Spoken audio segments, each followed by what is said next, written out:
bayan, maasahan anumang panahon. Magandang hapon po sa ating lahat. Narito ang update sa lagay ng ating panahon ngayong araw ng Biyernes, March 15, 2024. Mainit na panahon pa rin ang aasahan sa malaking bahagi ng ating bansa ngayong araw dahil sa umiiral na easterlies o ang mainit na hangin mula sa karagatang Pasipiko. Sa ngayon, ang shear line ang magdadala ng maulap na minsan ay may mga mahinang pag-ulan sa bahagi ng eastern section ng Southern Luzon, samantalang northeast monsoon naman ang nakakaapekto sa ilang bahagi ng Northern Luzon. Ang shear line ay posibleng malusaw na anumang oras o sa mga susunod na araw. Ngayong hapon ay patuloy na magdadala ng maulap ang sabalang panahon ang papalusaw na shear line sa bahagi ng Quezon, Camarines Norte, Camarines Sur, kasama na ang Polillo Islands. Ang mga pag-ulang ito ay posibleng magdulot ng mga biglaang pagbaha at pagguho ng lupa.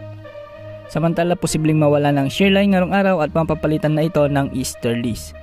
Magiging maulap naman ang mga papawirin sa bahagi ng Batanes at Babuyan Islands.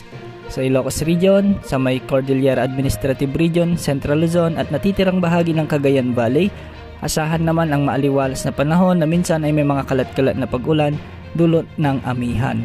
Samantala, itong amihan ay posibleng pansamantalang mawala sa mga susunod na araw, ngunit bubugsin muli ito pagsapit ng Miyerkules o Huwebes sa susunod na linggo.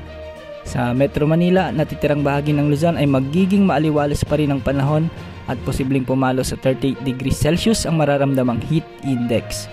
Sa Visayas at Mindanao, magiging bagyang maulap hanggang sa maulap pa rin ang mga kalangitan na kung minsan ay may mga dadaang pag-ulan o mga isolated rains.